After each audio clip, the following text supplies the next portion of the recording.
Hello everyone, this is Stormy Cloud 21. Tonight we're going to look at another beast of the Mesozoic item, this time Dilophosaurus wetherilli. This is a 1/18 scale dinosaur action figure, and this is one that was on my list, but then I sort of lost hope that I was ever going to get it because I waited way too long. But as they say, life finds a way, and it worked out. So here it is in my hands.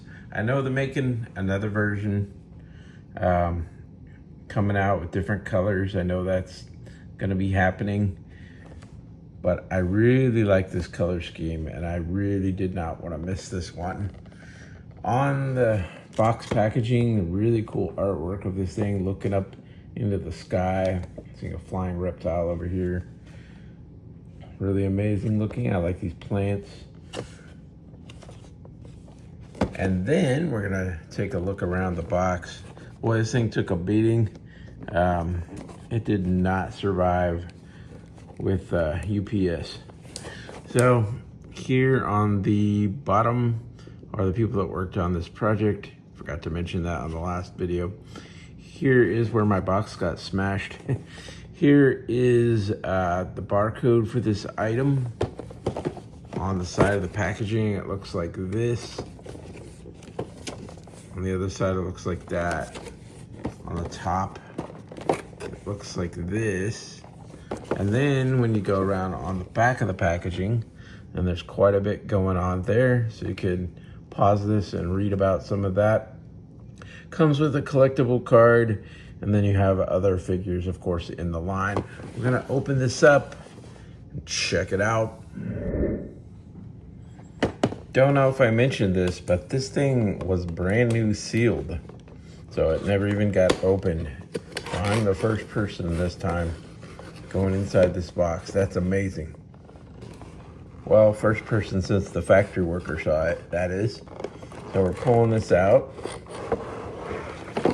And there is the item looking absolutely amazing.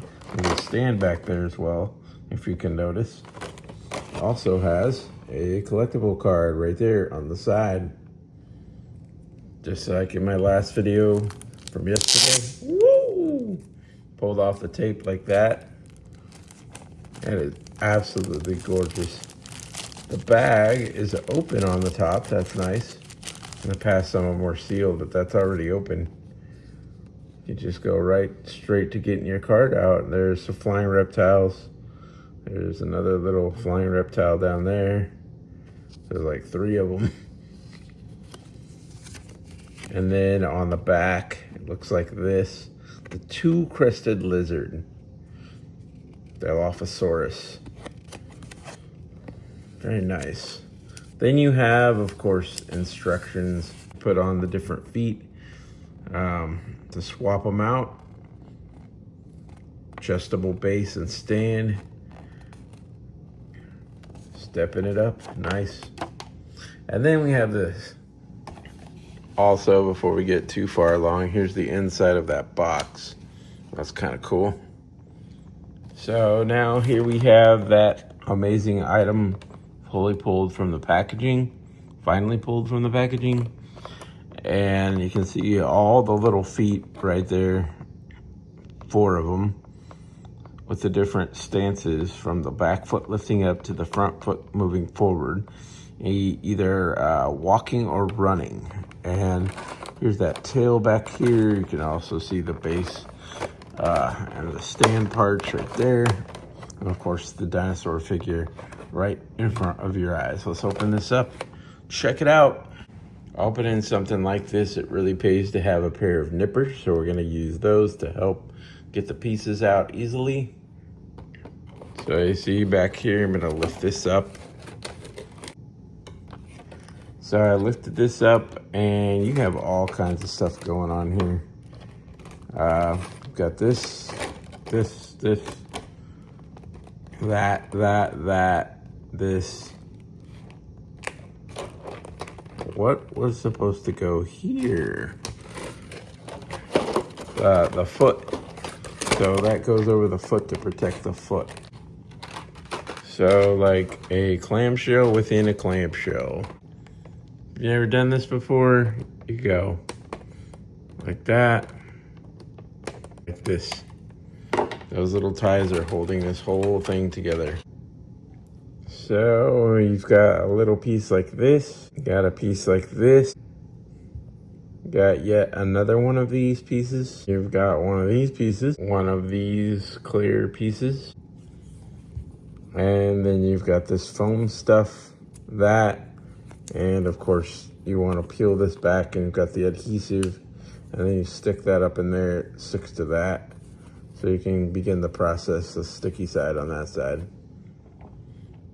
Then down here you have the Dilophosaurus tail, which looks really cool. It looks like it has like fur on here or something, but it's supposed to be like feathering, I guess. And it has really nice rubberiness to it. It's a bendy wire tail, and then it has these brown striping on this lighter yellowy color. Black tip. That's pretty cool, actually. Okay, so this is for added traction underneath this stand here to keep it from like sliding around. So that's probably a good idea. For now, I just want to try it this way because I never got that option last time. Okay. Oh, wow. So I can like adjust it how high I want and then just do that. That's pretty cool.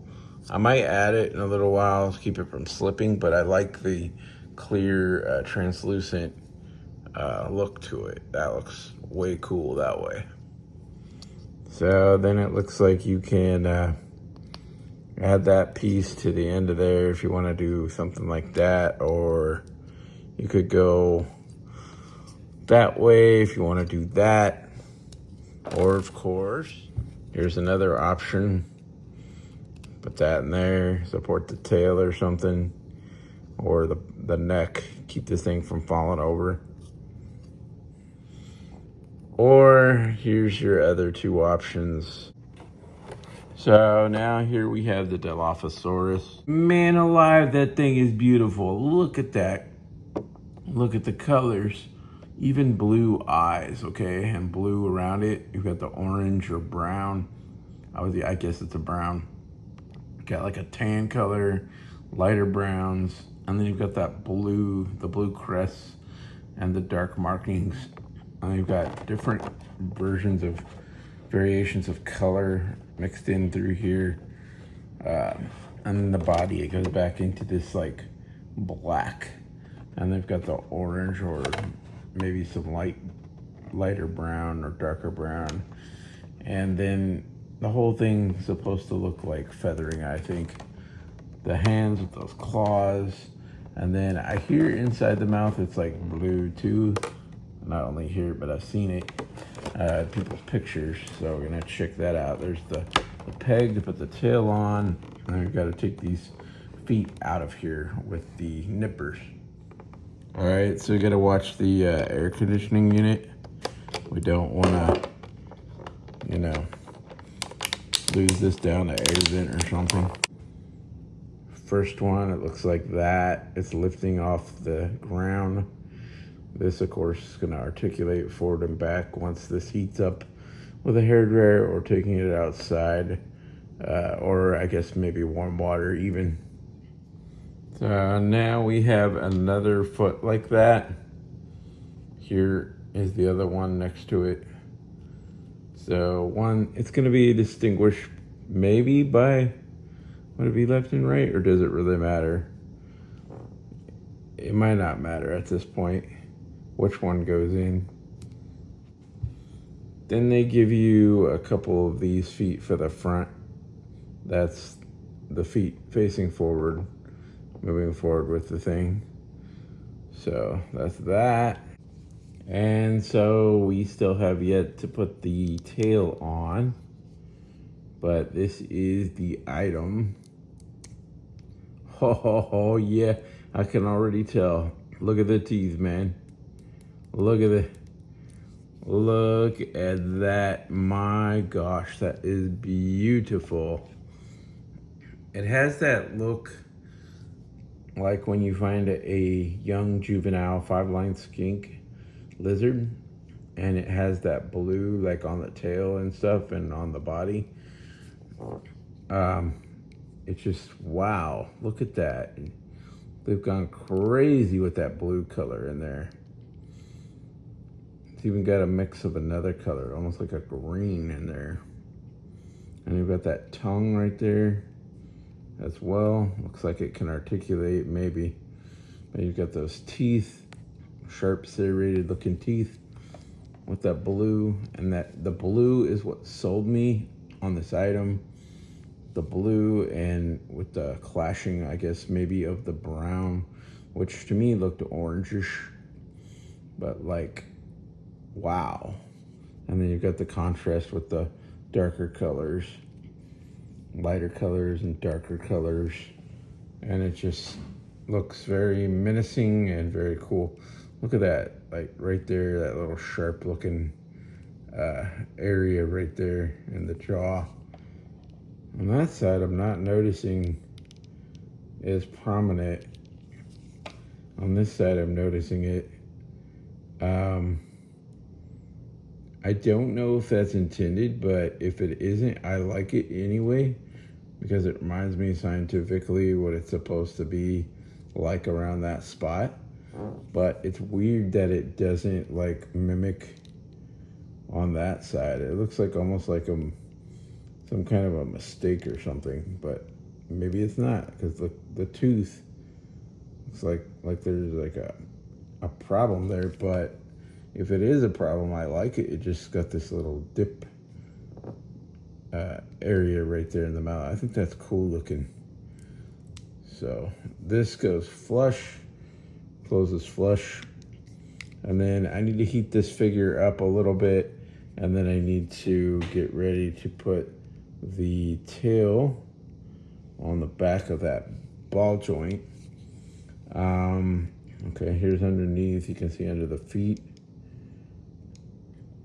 and then underneath the body. The arms are really stiff together because this thing has not been warmed up yet, so it'd be real easy to break something off the get-go. If you know, let this thing have some time to be outside the packaging and be heated up first. So that's the best way to do it. So we're gonna get that. We're gonna get this tail back here, and we're gonna attach that with some hairdryer heat. We'll be right back. All right, guys, so I barely heated this up for that long at all. And boy, what a massive difference. Hairdryer is the way. I used to think that the warm water would be something that would just do the trick. But now, every time I'm looking for that hairdryer, when I get a brand new item that I want to heat up those joints and make them start to articulate. So I recommend big time. So zooming out a little bit, and we've already got the bend right there and some right there, the articulation. Already got the arms moving. The arm is moving. Okay, you got articulation right there, as well as swivel in the arm. And then you also have swivel right here in the hand, but be careful how much you do it, because it's only designed to do so much and you don't want to snap something. The leg can go like that. Is it have in and out? Not much in and out. But then you've got the calf back there. So you want to bend this back. Okay, can articulate this part right here. Forward and back with that knee joint, but I don't want to overdo it right now. You can go forward and back right here, as well as swivel a little bit, and then swivel in the feet, of course. Really good range, and you pop that off, and you can interchange those feet that we were looking at. Even got a painted dew claw, and you're moving back here. Got this really nice tail on a ball joint. This turns as well, also right here. And then this is bendy wire all the way back from here. But I'm one of those people that doesn't use bendy wire that much, even though I have the option, because I don't want to destroy the item over time if I do it wrong.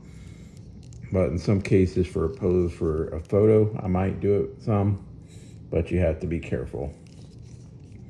Very nice.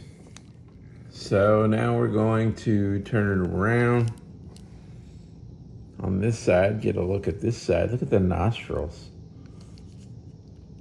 So I'm whacking this guy in the face with the tail over there. Whoops. So, oh, look at that. It's so nice to have this. I really did not think I would like it as much as I'm liking it. And it has more of a different feel than I thought it would have receiving it.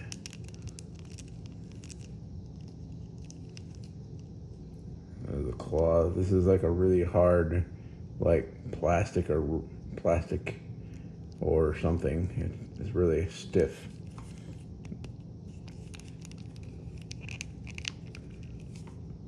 But this is all rubber from here all the way back right around here. But the more you have it out of the packaging, the more you get into these interesting poses to see what this thing can do, especially like on a really warm day outside, and you can get some really cool stuff. Now, of course, I'm gonna open this again. Look in that mouth. I just whacked over the stand back there with the tail. You gotta really be careful.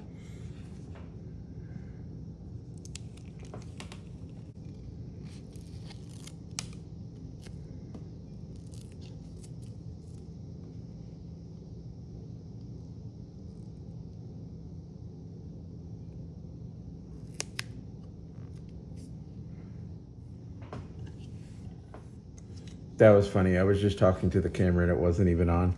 So I put this adhesive stuff on here, and then I can support my item without having this worry about this sliding around. So I did that.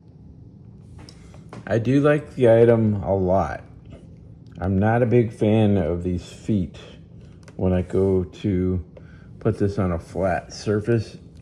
The feet just, you know, they need some work to be flat. I know there's different feet designed for different purposes, but I would like to see these feet be flush flat to the ground a lot more easily. So I'm gonna stick this on here, and this really doesn't work so well like the Allosaurus stand worked, at least with this attachment. So I'm gonna try a different one. Let's put this one on and see if that does better. So I'm really not as big a fan with this stand by itself. It needs the two-part system to really work right, because I feel like I'm not gonna want to leave my Dinosaur trusted on just this little stand right here. It's just gonna fall over. No matter what I do, like if I do that, it's just gonna easily fall over. It needs that two-part system like the Allosaurus has for me to really have trust that that's gonna be okay to display my Dinosaur on it. Now, before we wrap this up, You'll notice there's a dark color right up here, and then that goes off into these lighter, like a gray color mixed in with the black. And that's what I guess maybe they would call dry brushing. You see the scale detail sculpted into this thing. But I guess this is supposed to be, I guess this is supposed, man. I guess that this is, supposed to be like feathering. Okay. All right, we're back. You don't want to look at me. Okay. So it's a gorgeous piece, man. Even there's an ear right there. Love the blue. Love the inside of the mouth with all those teeth. The blue is just wow. You know, it's just like wow, wow, wow, wow. And it's just a really great piece, and it goes well with my already Hammond collection and Amber collection Dilophosaurus that I have in a different sort of way. So it's nice to have those and this to complement with it. And then there's, of course, another Dilophosaurus coming up soon. So that would be cool to look into that one possibly, because I think it is different in a lot of ways. This thing has a pretty good range of motion compared to some of the older figures. This thing articulates really good for some good poses, but you're gonna have to, within reason, you don't want to go crazy and break your figure. So within reason, watch those limitations and experiment and get some cool poses. Well, anyway, this is Stormy Cloud 21. I want to thank you for watching this review. Please remember, hit that like, subscribe button. See more cool stuff coming up soon, as well as that notification bell. And thank you for watching, and talk soon.